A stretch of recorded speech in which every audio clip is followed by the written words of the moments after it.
guys, another book here, and it's actually about one of my favorite colors. It's called Harold and the Purple Crayon. If you couldn't tell, I really like purple, so I hope you enjoy the story.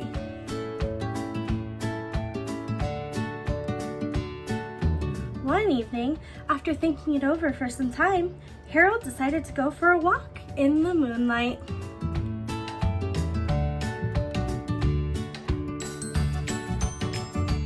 There wasn't any moon, and Harold needed a moon for a walk in the moonlight, and he needed something to walk on.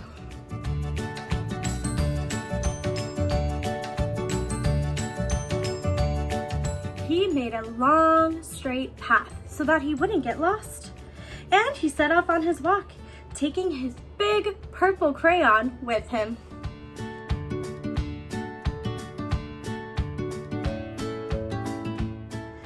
He didn't seem to be getting anywhere on the long straight path. So he left the path for a shortcut across the field, and the moon went with him.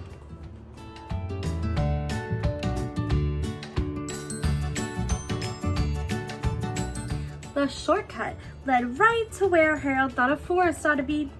He didn't want to get too lost in the woods, so he made a very small forest with just one tree in it.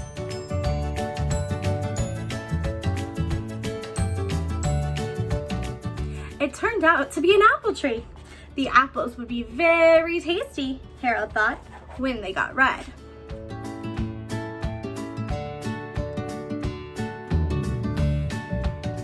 So he put a frightening dragon under the tree to guard the apples. It was a terribly frightening dragon.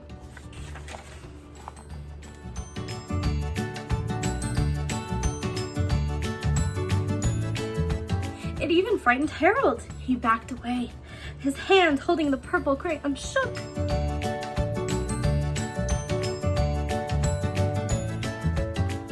Suddenly, he realized what was happening.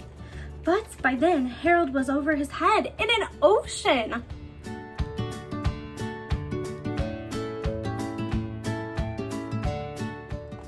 He came up thinking fast, and in no time, he was climbing aboard a trim little boat.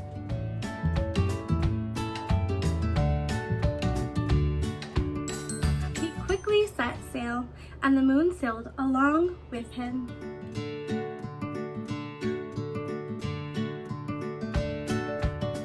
After he sailed long enough, Harold made land without much trouble.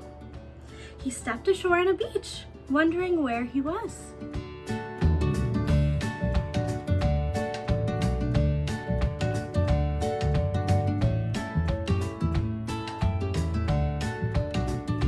There was nothing but pie, but there were all 9 kinds of pie that Harold liked best.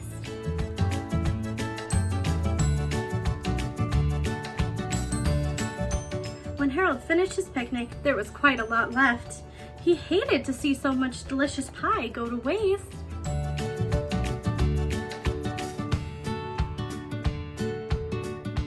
So, Harold left a very hungry moose and a deserving porcupine to finish it up.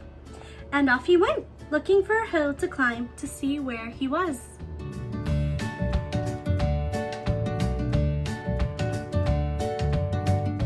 Harold knew the higher up he went, the farther he could see, so he decided to make the hill into a mountain.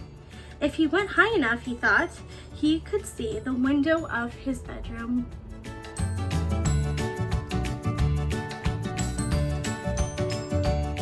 He was tired and he felt he ought to be getting to bed. He hoped he could see his bedroom window from the top of the mountain.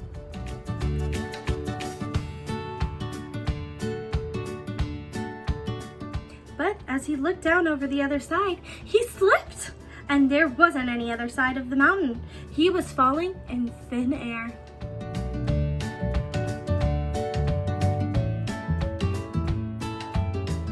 But luckily, he kept his wits and his purple crayon. He made a balloon and grabbed onto it.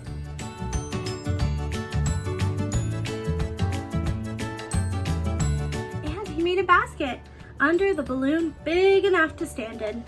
He had a fine view from the balloon, but he couldn't see his window. He couldn't even see a house.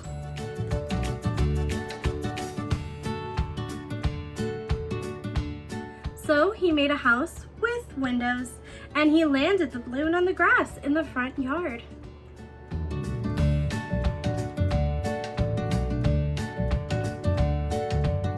None of the windows was his window. He tried to think where his window ought to be.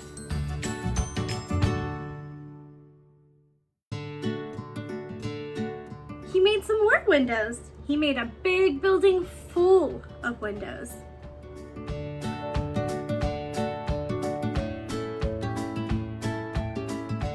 He made lots of buildings full of windows. He made a whole city full of windows.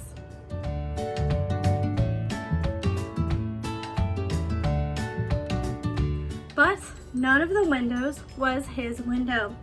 He couldn't think where it might be.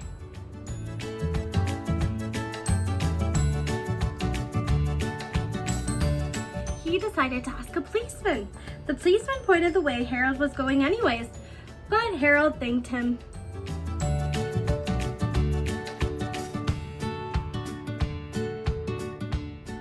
And he walked along with the moon, wishing he was in his room and in bed. Then suddenly, Harold remembered.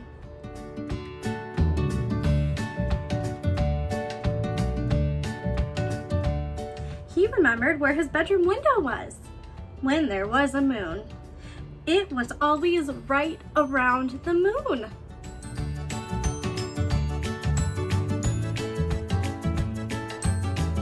And then Harold made his bed. He got in it and drew up the covers.